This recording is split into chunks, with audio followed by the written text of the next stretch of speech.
करते हुए उपासक तो फिर मैं नहीं कहूँगा, धम्म बहनों, धम्मों, भाइयों, साथियों, बुजुर्गों, हम सब इंद्रगढ़ी ग्राम और गाजियाबाद जनपद से इस बुद्ध विहार पर कठिन चीवर दान हर वर्ष करते चले आ रहे हैं। लगातार इसमें बढ़ोतरी हो रही है, हमें खुशी की बात।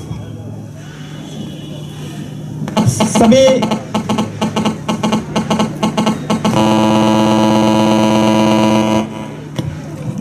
का इसमें सहयोग रहता है, तन मन और धन से, तभी हम ऐसे भव्य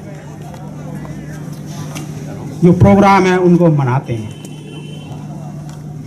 भगवान बुद्ध की जो शिक्षाएं हैं और बाबा साहेब ने जो हमको धम्म का ज्ञान दिया,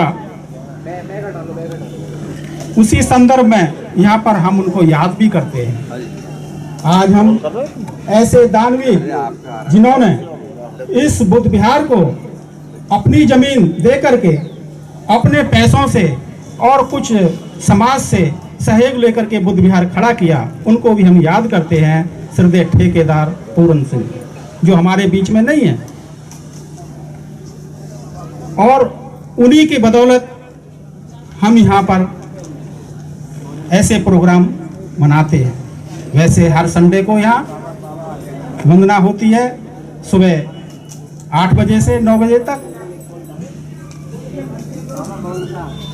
जय अब सभी जो बहन और भाई हैं, उनको जो ग्रस्त हैं 10 सील, उनको 5 सील मानने अनिवार्य होते हैं। चाहे वो एक भी ना माने, मगर उनके लिए 5 सील हैं। जो श्रामणेर है उनके लिए 10 सील है, बंतों को 227 और भिक्षुण जो है उनको 311। इसी तरह से माता पिता में 38 गुण होते हैं।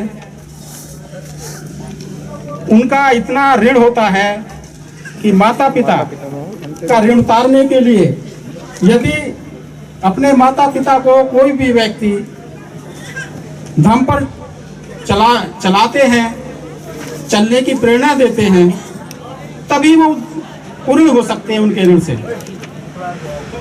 तो बाबा साहेब ने कितना बड़ा त्याग किया, बहुत कष्ट उठाते हुए भी समाज को, धर्म को कितनी तरक्की भी, उन्नति की। बाबा साहब ने 14 अक्टूबर 1956 उस समय तारीख थी, सम्राट अशोक धम्म विजयदशमी पर उन्होंने बौद्ध धर्म ग्रहण किया था नागपुर में। उसके बाद 16 अक्टूबर 1956 में चंद्रपुर में यह बौद्ध धर्म ग्रहण किया था, और हमें शिक्षा दी थी कि ज़्यादा से ज़्यादा लोग इस धर्म पर चलें, तभी भारत का कल्याण होगा, तभी हम लोग उन्नति कर पाएंगे। क्योंकि इस देश में गरीब होने के साथ साथ अशिक्षा बहुत थी। यदि हम बाबा साहेब और भगवान बुद्ध की शिक्षाओं पर ध्यान देंगे, उन पर चलेंगे, तो हमारा भी कल्याण होगा, हम भी प्रगति के पथ पर पहुंचेंगे। और अधिक न कहते हुए कि मेरा स्वास्थ्य भी थोड़ा ठीक नहीं है, मैं अपनी बात समाप्त करता हूँ। सभी को नमो बुद्धाय, जय भीम। जय भीम, नमो बुद्धाय।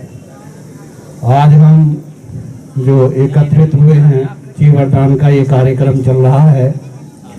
जैसा कि मेरे से पहले बाबूलाल जी ने बताया कि कठिन चीवरदान का जीवन में क्या महत्व है, तो कठिन उस समय हजारों साल पहले जब चीवर बनाया जाता था तो बनाने की प्रक्रिया उन्होंने बताई, लेकिन आज तो उतनी कठिन नहीं है, लेकिन फिर भी उसका एक महत्व है जो कि सभी हमारे बुद्ध प्रेमियों को और उनको सबको मनाना चाहिए। और जहाँ तक बौद्ध धर्म का संबंध है, एक जीवन जीने की कला भगवान बुद्ध ने बताई कि आदमी को किस तरीके से अपना जीवन, किस तरीके से अपना व्यवहार समाज में चलाना है। और नियमों 5 नियम पहले बताए, फिर शील का पालन करना सबसे सर्वोपरि बताया, जिसमें अपना समानता का व्यवहार, शील का पालन, प्रज्ञा का पालन, ये बहुत ही महत्वपूर्ण है।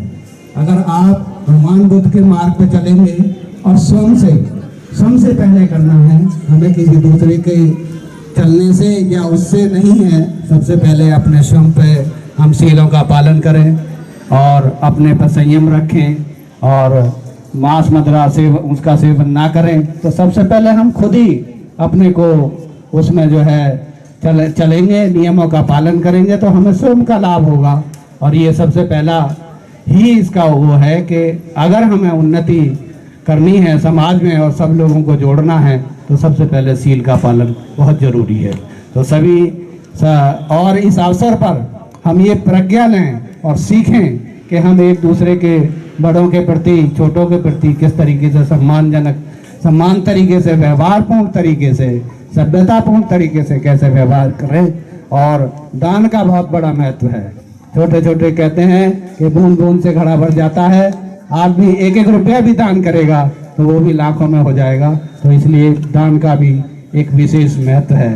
और रही राज सत्ता की बात, राज सत्ता का सहयोग हमारे लिए नहीं है, लेकिन हम सब अगर मिलकर के सोच लेंगे कि ये काम हमें करना है, इस कारवां को आगे बढ़ाना है, धर्म के कारवां को आगे बढ़ाना है, तो शायद मैं समझता हूँ कि किसी भी समाज के लिए कोई भी कार्य ऐसा नहीं है जो समाज कार्य पूरा नहीं कर सकता।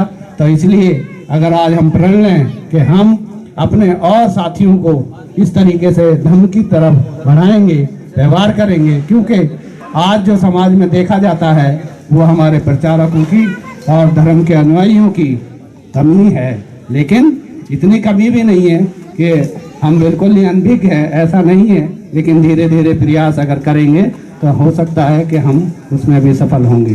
तो मुझे बोलने का चांस दिया, मैं ज़्यादा अध्ययन नहीं रहता हूँ क्योंकि मेरे पास समय कम रहता है, इसलिए मैं अपनी वाणी को विराम देता हूँ। सभी को जय भीम, नमो बुद्धाय।